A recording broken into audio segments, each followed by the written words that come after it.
Bon, ok. Là, normalement, le micro il marche, j'ai testé. Du coup, euh...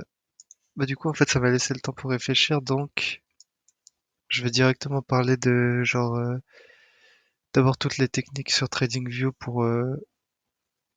et tous les trucs importants comme ça avant de parler de faire des analyses. Du coup, quand tu veux ajouter un symbole à ton graphique, tu vois là, je suis sur l'euro-dollar. En haut à gauche, t'as une petite croix là, un plus. T'appuies dessus. Tu cherches ce que tu veux mettre. Par exemple, GBP USD, voilà. T'appuies dessus, hop, et voilà, ça s'affiche. Après, tu vois, ça va s'afficher dans tes indicateurs, tu vas dans les réglages, et si tu regardes si ça a fait les mêmes higher high, ou si ça fait un higher high et pas sur l'euro, faut bien que le price source, tu vois, que tu mettes les high. Si tu veux comparer des lows, le price source, tu le mets bien en low, tu vois. Juste, voilà, ça c'est les petites techniques pour comparer les SMT. Ensuite, il y a un indicateur que je vais te montrer après qui s'appelle ICT Everything Cold Brew Wash. Et en gros, là je descends petit à petit, tu feras pause. Et voilà les settings que moi j'utilise. Si tu veux avoir les mêmes que les mieux.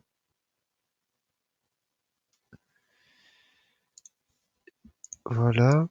Ensuite, un autre truc.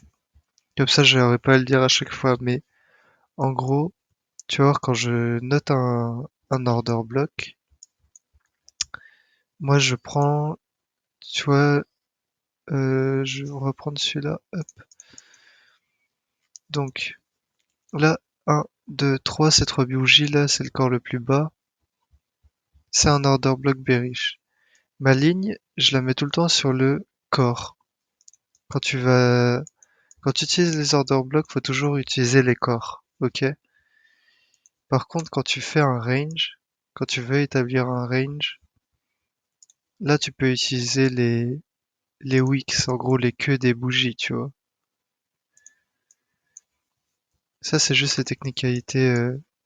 C'est ici qui le dit, hein, c'est pas moi qui te le dis, mais comme ça tu sais pourquoi des fois j'utilise les que des bougies et des fois j'utilise que les corps. Quand tu veux faire un range premium discount, tu utilises les queues. Quand tu veux noter un order block, tu utilises le corps de l'order block. Du coup, ce que je vais faire comme vidéo, c'est que je vais t'en faire une par semaine, peut-être deux, si j'ai le temps, où je vais juste analyser et te donner mes attentes sur l'euro-dollar, le dollar, enfin l'index du dollar et le pound de dollar. Je vais te donner moi ce que j'attends, comment je lis le prix juste, et on verra au fur et à mesure des semaines bah, si j'arrive à bien lire le prix et tu seras un peu en gros dans ma tête, tu vois. Bref, du coup moi je commence toujours mes analyses en... On va faire du weekly jusqu'à 1 heure.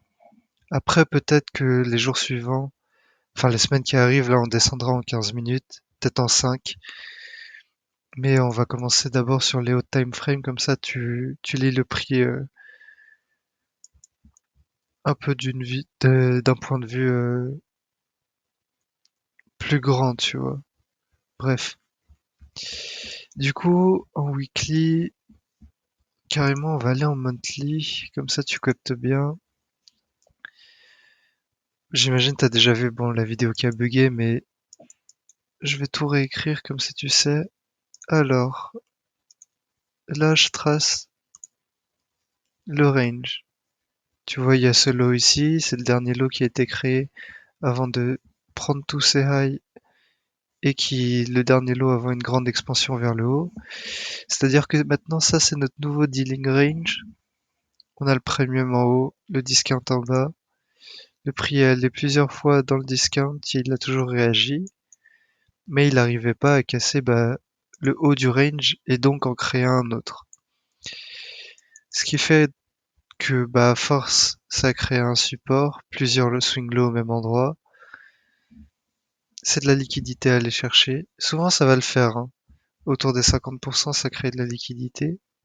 Peu importe le sens, hein. Tu vois, il y en a au-dessus, il y en a en dessous. Et bah, ça va l'utiliser pour bouger. Et donc, c'est ce que ça a fait, en fait. On a créé ce lot, on est venu chercher la liquidité du haut pour pouvoir descendre et chercher celle du bas qui est en dessous ici, quoi. Tout ça, tu vois, c'est de la liquidité. En dessous de ce petit support, entre guillemets, si tu veux. Du coup, bref, on est passé en dessous. En plus de ça, on est dans un tout petit fair value gap ici. On est allé dedans. Ça veut pas dire que ce fair value gap là, il est pas à prendre en compte, hein.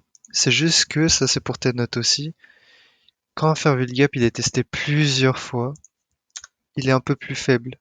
Et bah à force, tu vois, le fair value gap à la base c'est pour que le prix, il y ait un achat et de la vente au même prix, tu vois, que le prix soit complet. Bah à force de passer dedans, le prix est complet, donc le fair value gap il est plus à prendre en compte, tu vois. Bref, du coup on est allé dans cette optique qui n'a jamais été visitée auparavant. Euh, on descend en weekly, du coup en fait, avant de descendre en weekly, en gros, c'est un peu comme le modèle que tu m'as montré sur le pound. Bah c'est ça en fait, ça crée de la liquidité, un support, c'est venu la chercher, ça allait dans un discount. On peut s'attendre à pas forcément que ça aille chercher ces deux highs là, les gros highs, mais il y a au moins une réaction qui va se créer. Et du coup, bon, on voit que ça fait 2, 3 semaines que ça réagit vers le haut, après avoir pris toute cette liquidité sell side. Et qu'est-ce qu'on a? On a ce fair value gap, on est dedans actuellement. On réagit un peu, c'est normal. Euh, en plus de ça, si tu veux, bon là c'est peut-être un peu compliqué, mais en gros là, on a un breaker et on est dedans. On verra comment ça réagit. Euh, moi je m'attends à ce que ça aille chercher le haut de ce fair value gap, tu vois, que ça aille chercher ce haut. Mais tant que en bougie de une semaine, le corps d'une bougie ne ferme pas au-dessus de ce fair value gap, je m'attendrai pas à ce que ça aille vraiment plus haut pour l'instant. J'attends d'avoir une confirmation, c'est-à-dire une bougie qui ferme au-dessus du haut du fair value gap, tu vois. Et ça veut pas dire, enfin c'est juste en gros pour dans ma tête, je m'attends pas, et je suis pas en mode ah ok c'est bullish, on va aller chercher tous ces highs et tout. C'est-à-dire que là on va descendre en daily. En daily, je m'attends juste à ce que ça atteigne mes objectifs. Là on va descendre en 4 heures, tu verras ce que c'est cette zone. Mais c'est juste dans ta tête pour que tu te dises ah ok on n'est pas complètement bullish non plus, c'est peut-être juste un retracement. On va juste dans le premium d'un range. Et du coup, tu vas pas forcer les longues.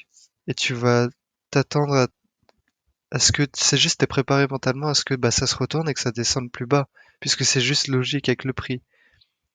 Et faut pas que tu t'arrives avec dans ta tête l'idée que bah, ça va forcément aller vers le haut, tu vois. C'est juste comme ça, faut pas que tu sois coincé sur ton idée, donc tu lis le prix comme il est. Et là, la vérité, c'est que c'est un moment un peu incertain parce qu'on trade un retracement. Ce qui se fait, mais il y a moins de chances que, tu vois, on n'est pas complètement dans le sens du marché actuellement. Si tu vas en daily, bah, tu vois très bien qu'on est bearish là, tu vois. Donc t'es un peu contre le momentum sur les hauts time frames, mais sur les petites time frames, tu trades un retracement qui se passe sur les grosses, si c'est logique ce que je dis. Bref, on va rester en daily. Du coup, le trait bleu, tu vois, c'est l'ouverture de la semaine, ça c'est lundi. Le mardi, on crée le low du week. Je sais pas si je te l'ai déjà dit, mais en gros, une bougie de la semaine, ça va la plupart du temps se former comme ça. C'est-à-dire que si la bougie de la semaine, elle est bullish, c'est-à-dire que le bas de la semaine, enfin le bas de cette bougie va se créer entre le lundi et le mercredi, si tu veux. Et que le haut de la semaine va se créer le jeudi ou le vendredi. Et inversement, si tu t'attends à ce que la bougie de la semaine soit bearish, donc une noire vers le bas, il faut que tu t'attendes à ce que le haut de la semaine, en gros, si tu comprends ce que je veux dire, en gros, la prise de liquidité se fasse entre le lundi et le mercredi, et que l'expansion se fasse le jeudi et le vendredi, tu vois. Le lundi, la plupart du temps, en gros, je sais pas si tu as déjà vu ce concept, mais la plupart du temps, le prix il va bouger comme ça, c'est-à-dire que tu vas avoir la accumulation, manipulation et puis expansion, tu vois. En gros, tu crées de la liquidité, tu manipules et tu vas vers l'objectif final que tu visais depuis toujours, tu vois. La plupart du temps, l'accumulation, bah, ça va être le lundi, le mardi peut-être. La manipulation, ça va être le mardi et le mercredi. Et l'expansion, mercredi, jeudi. Et le vendredi, la plupart du temps, soit ça finit un peu le mouvement et que ça retrace, soit juste ça retrace et ça ferme la bougie, tu vois. Bref, comme ça, tu sais. Et le prix va tout le temps bouger comme ça. C'est pour ça que le temps est hyper important.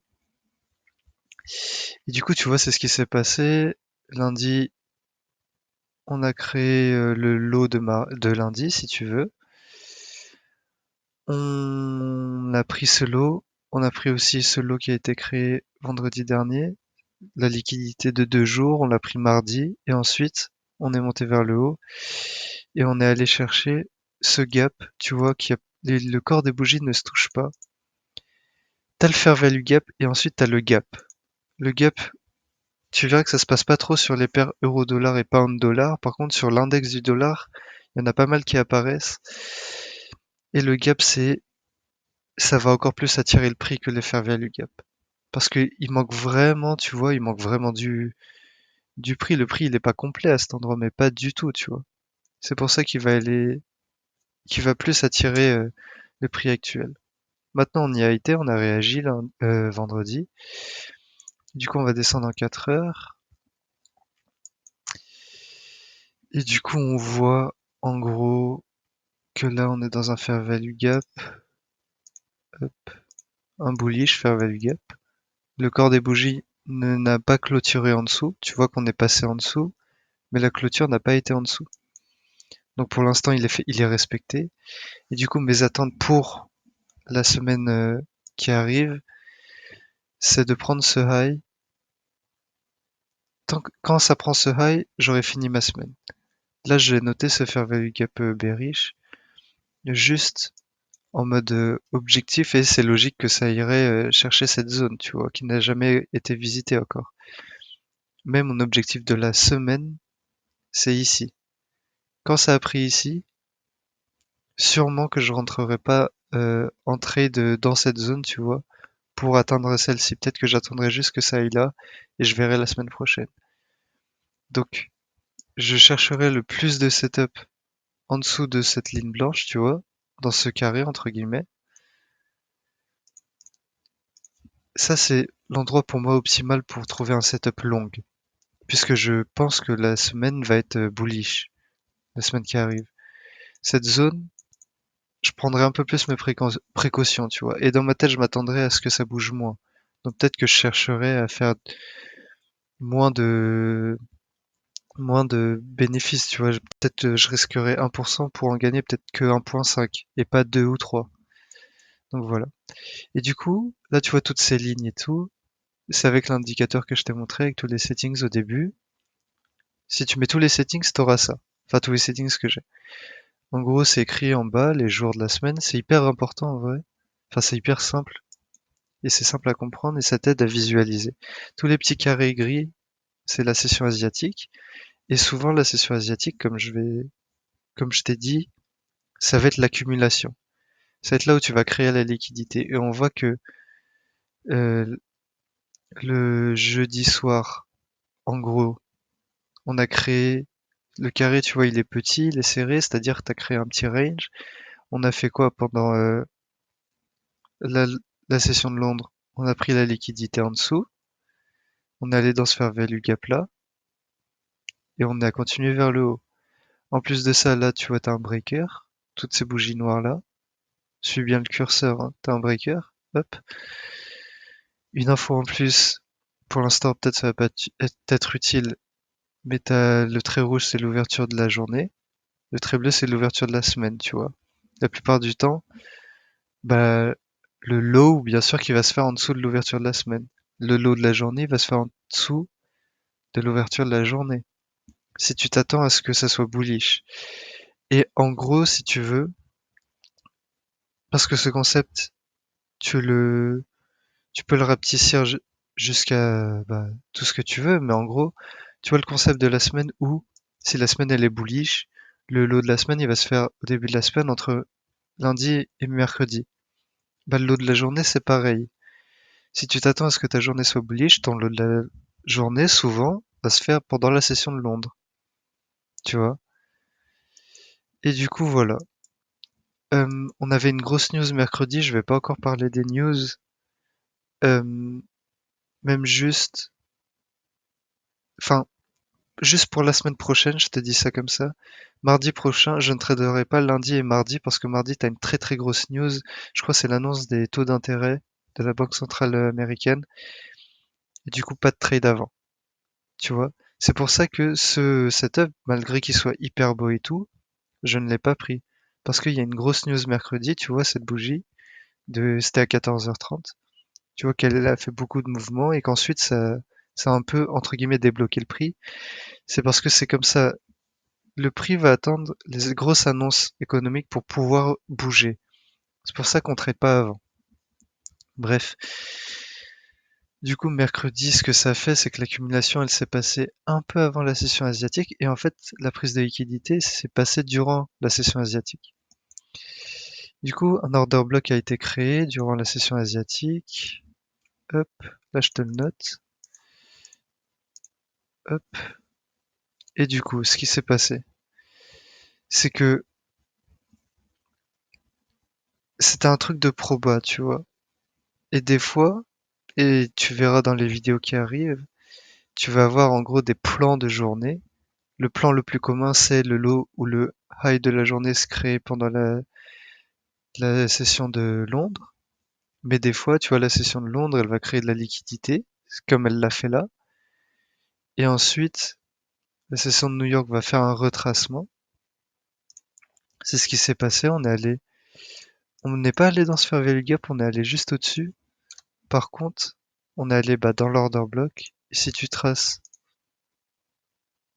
ton premium et ton discount, on est allé dans un discount. Ça, c'est pendant la session de New York, hein, entre 7h et 10h. Tu vois, ce lot, il a été créé à 8h, jeudi. Et ensuite, on a explosé vers le haut. On a pris cette liquidité de la semaine dernière. Ça, c'est le haut de la semaine dernière, qui est important. Tous les anciens high et anciens lows de la semaine et des jours avant sont importants. Et du coup, bah, voilà ce qui s'est passé. Ça, c'était un très beau setup. Ça a explosé vers le haut, tu vois. Et ça a atteint, en gros, entre guillemets, l'objectif de la semaine, tu vois. Et du coup, vendredi, juste, ça fait le retracement, c'est retourné dans les fair value gap pour clôturer la semaine.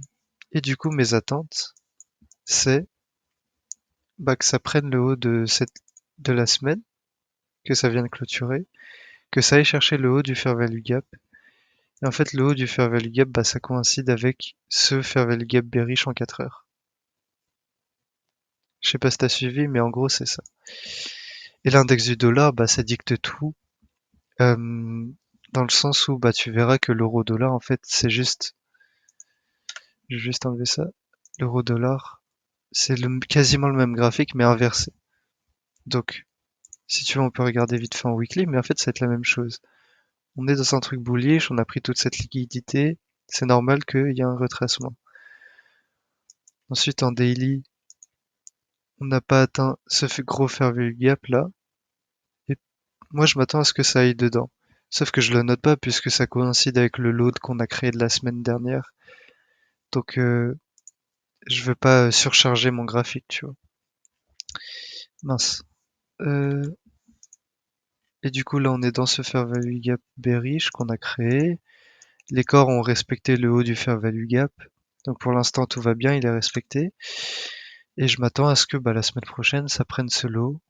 Et peut-être que, bah, comme ça coïncide avec ce high ici, le Fair Value Gap en 4 heures. Et du coup, voilà. Si tu vas en 1 heure, tu vois, c'est aussi simple que ça. Mais t'as le même setup que je t'ai montré sur le dollar, mais qui s'est passé sur l'euro. Peut-être fais pause et essaie de le trouver. Moi, je vais direct enchaîner, hein. Mais en gros, il est là. L'order block créé pendant la session asiatique de mercredi soir. On est allé dans, tu vois, sur l'euro, c'est allé dans le fair value gap. En plus, bon, je veux pas tracer le range, mais de ce haut à ce bas, c'est dans un premium. Et comme on short, l'endroit optimal pour shorter, c'est dans un premium. Et donc, ça allait dedans, tant mieux. Ça a pris ce low de la semaine dernière. Ça allait encore plus bas, chercher les fair value gap et tout. Et ça s'est remonté le vendredi. Parce que ça a pris déjà énormément de liquidité, donc ça fait un retracement, logiquement. Et du coup, bah, sur l'euro, je m'attends à ce que bah, ça prenne ce lot la semaine prochaine. On verra si ça se passe. On verra parce que surtout qu'il y a une grosse news mardi et cette news, elle peut vraiment changer la structure du marché et, euh, et ça peut passer de ah, le marché en ce moment il cherche plus de la sell side liquidité à ah bah maintenant il va chercher de la buy side. Bref, parce qu'en gros, si je vais encore plus dans les détails, ce qui peut se passer, c'est que lundi ça bouge pas trop. Moi, je m'attends à ce que ça bouge pas tant que ça. Mardi, il y a la grosse news. Juste ça va chercher vite fait se faire value gap et ça remonte direct. Et tout ça en peut-être, tu vois, ça peut le faire en 2-3 heures. C'est-à-dire que pour mercredi, jeudi, vendredi, bah, si ça a déjà atteint cet objectif et que ça remonte, bah, ça va switch la structure du marché et maintenant je vais chercher des longues. Tu vois, ça veut pas dire que je me suis trompé sur la direction du marché, c'est juste qu'une fois que ça atteint l'objectif, on voit comment ça réagit et on s'établit euh, un nouvel objectif, quoi. Bref. Du coup, sur, sur le pound USD, on est dans ce fair value gap en weekly. On a pris ce high qui est important, tu vois. Et une fois que ça l'a pris, ça a direct réagi, tu vois. Vers le bas, ça va chercher l'autre liquidité. En daily. Moi, j'aime pas trop le pound parce qu'on dirait il a du mal à descendre. Mais en daily, tu traces ce range là, le discount il serait là. Donc, le truc optimal, ça serait que ça descende en discount. Mais quand juste je vois le prix avec l'habitude, je vois qu'il a pas du tout envie. Et peut-être que juste en vrai, il attend la news de mardi pour débloquer cette liquidité, ce mouvement, et ensuite aller en discount. Parce que moi, je pense qu'il a quand même besoin d'aller en discount. On verra bien. Là, tu vois, c'est le setup que tu m'as envoyé, que tu as trouvé toi-même, qui est un setup incroyable. Et peut-être qu'on est à ce moment-là, tu vois, actuellement.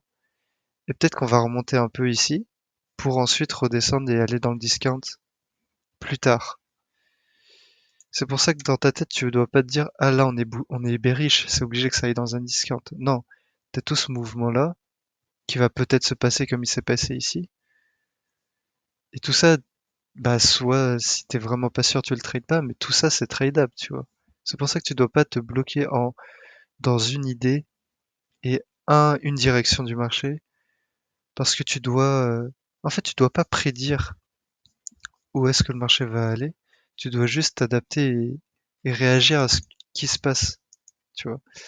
Bref, en 4 heures, ça a pas respecté ce fair value gap. C'est pour ça que je t'ai dit que bah, il a pas envie de vraiment descendre, tu vois. On va descendre directement à 1 heure. Et là, tu vois que ça a bien monté. on est dans ce dernier fair value gap, ça l'a respecté, mais c'est pas très, en vrai, c'est pas très beau à voir, genre, surtout que ça a créé plein de highs et ça a jamais vraiment pris de grosses liquidités. Tu vois, ça a créé les highs, hop, ça a jamais pris de la buy side liquidité. Ça a tout le temps pris les lows. Il n'y a jamais eu de buy side liquidité vraiment de prise.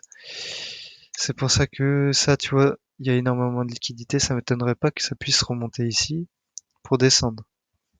Alors que l'euro, bah oui, il y a tous ces highs, mais tu vois bien que quand ça descend de ouf. Quand ça monte, ça a du mal à monter. Ce qui veut dire que ça n'a pas trop besoin. Et c'est le même concept que le SMT, tu vois. Euh, si t'as une devise qui fait ça et l'autre qui fait ça, c'est-à-dire qu'il y en a une qui a eu besoin d'aller chercher la sell-side liquidité en dessous ici, et l'autre qui a pas eu besoin pour monter, tu vois. Et peut-être c'est ce qui se passe sur l'euro. Il n'y a pas besoin d'aller chercher les highs, parce que ça a déjà du mal à monter. Et du coup, contrairement au pound qui a pas eu du mal à monter, tu vois. C'est juste, faut que tu regardes les deux graphiques, tu compares lequel est le plus, si t'es bearish, lequel est entre guillemets le plus lourd, il descend le plus rapidement et a le plus du mal à remonter. C'est celui-là que tu dois trader. Et du coup, le pound, j'aimerais bien que ça prenne ce lot, mais ça m'étonnerait pas que ça prenne tous ces highs avant. Que ça fasse un truc du genre tac tac, et voilà. Mais je m'attends à ce que, bah, tu vois, c'est bien avec TradingView. Après, bon, le mieux c'est d'aller sur forexfactory.com. C'est là où tu as vraiment un bon calendrier économique. Et les news rouges, bah, c'est les plus grosses. Et tu vois, t'as le taux de... le taux... putain, j'ai oublié le mot. Le taux d'intérêt qui va changer, etc. Bref. Et du coup, je m'attends à ça. Et voilà, à peu près, c'est tout, hein. Au fur et à mesure, tu vois, je descendrai en 15 minutes. Si tu veux, on descend en 15 minutes. Ou même en 5. En 5, ce qui s'est passé. Bon, je sais pas si t'arrives à suivre, peut-être que t'arrives, mais... En gros, t'as la session là... T'as la session de New York ici. C'est le moment où il y a eu le retour dans le fair value gap et le bearish order block que je t'ai marqué sur l'euro.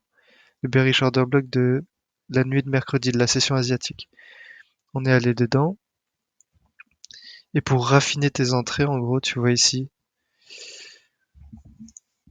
Ici, on est descendu à un moment avec beaucoup de force. On a cassé ce low. Donc, changement dans la structure du marché sur du 5 minutes. Parce que pour l'instant, on était en bullish ou en range, tu vois, en range. Et là, on est retourné. On a créé ces fair value gap en descendant bien avec de l'expansion. On est retourné dedans. C'est pas retourné dans un premium, tu vois.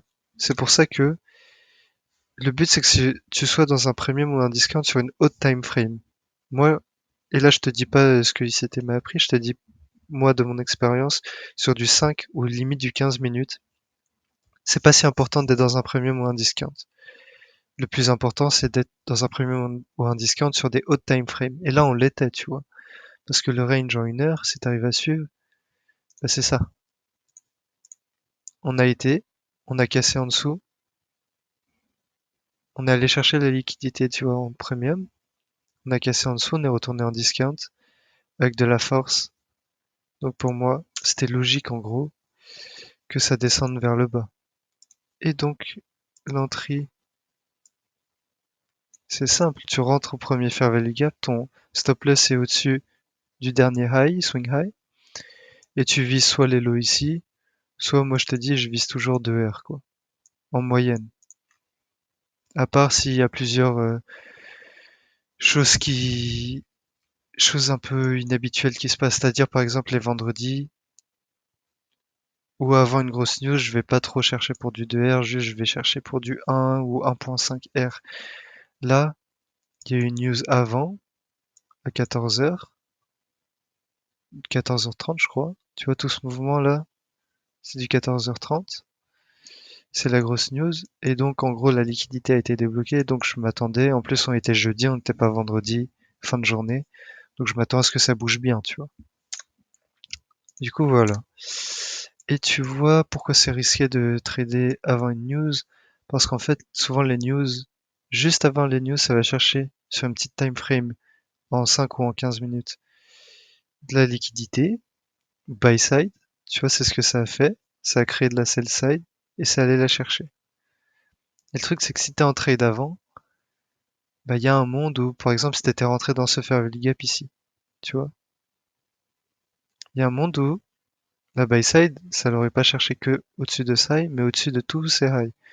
Donc tu vois, les grosses news, en fait, ça va prendre la liquidité des deux côtés. C'est pour ça que c'est risqué de trader avant et que en vrai, il faut pas trader avant. Tu vois, ça c'est une règle, il faut pas trader avant certaines grosses news qui sont, si tu veux, pour tes notes, hein, en gros, le non-farm payroll qui se passe tous les vendredis de tous les premiers vendredis de chaque mois. Il faut pas trader le jour avant le non-farm payroll. Faut pas trader les jours des FOMC meetings. C'est ce qui s'est passé mercredi dernier. Ouais, là c'était un FOMC meetings. Faut pas trader aussi les jours de CPI, donc les annonces des changements des taux d'intérêt. Et aussi tu trades pas quand c'est le dollar. En gros, tu vois là les paires impliquées c'est l'euro et le dollar. Quand tu vois que c'est une, un jour férié, tu vas voir si va sur Forex Factory, tout est écrit. Mais en gros il y a des jours, je sais plus comment ça s'appelle en anglais, mais en gros il y a des jours fériés. C'est les US Holiday Holiday euh, Bank. US Bank Holiday, je crois, c'est plus ça. En gros, si t'as un US Bank Holiday, tu traites pas ce jour-là. Pas toutes les paires où il y a du dollar impliqué. En gros, tout. S'il y a un jour férié, bon, l'Europe c'est un peu vaste, tu vois, parce que même si c'est un jour férié qu'en France, bah moi je traderais quand même l'euro. Mais si t'as un jour férié en Angleterre, tu trades pas. Si t'as un Holiday Bank Pound, tu trades pas le pound en gros. Et voilà, en gros, les jours où il faut pas trader, peut-être que j'en oublie, mais je t'en reparlerai après quand tu m'auras dit que t'as vu que t'en a parlé, quoi, en gros. Et lui, il te donnera déjà tous ses critères. Et bref, du coup, voilà. On verra si ça se passe la semaine prochaine. En tout cas, moi, je trade pas avant avant mardi. Et comme ça se passe mardi soir, bah, je traderai pas avant mercredi plutôt. Et du coup, voilà. J'espère que mon micro, il a marché.